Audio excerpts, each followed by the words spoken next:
All right, now to the new twist in the case of a mom from Sanilac County trying to get state benefits to support her son. Her effort to do so became national news when a judge granted a convicted rapist parental rights to the child, then reversed that decision. Well, now we've learned the state has decided the mother does not qualify for aid because so many others came to her aid.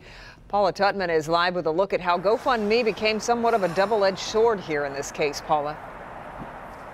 Yeah, it really did. And you know what? I think this is really one of those stories where you could probably see both sides to it. This young woman definitely feels like she's being victimized all over again by the state of Michigan, but the state of Michigan certainly has guidelines for very important reasons. Tiffany made national news when word got out that a judge gave parental and custodial rights to the man who raped and impregnated her when she was 12 years old.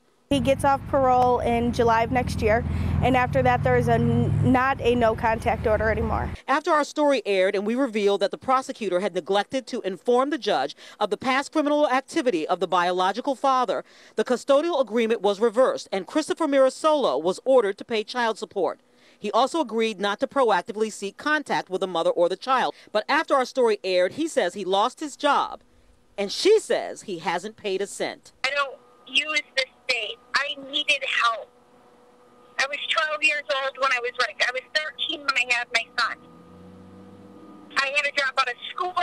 Many heard of her story and felt her pain, and they donated money to her GoFundMe page to help her with her bills and to get back on her feet. She raised $100,000, of which she received $75,000 after the GoFundMe fees. But here's the thing. That GoFundMe site changed her assets and status. Her food stamps, assistance, even health benefits have been cut off by the state of Michigan. And this money that I got from GoFundMe was to put me ahead in life and let my son have a better life and a safe environment where we don't have to worry about Christopher coming. But according to Michigan's Department of Health and Human Services, thresholds are critical to make sure people who need assistance get it and people who don't. For food assistance, cash on hand, which includes property beyond a first house and car, investments, trusts, and cash on hand, cannot exceed $5,000. And once this young woman had assets beyond $5K, she lost her eligibility. Her attorney says she will appeal. She's been through a hell of a lot that people cannot even imagine.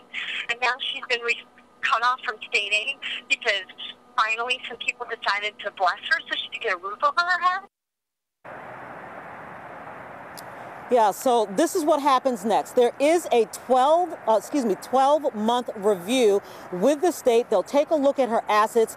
She is able to actually appeal this, but if her assets change, she has to report them to the state. I know that she's up north. She is looking for a house with some of that money. She's got to report that, and even that, you guys, pulling ahead in that way could actually change her eligibility for any kind of assistance.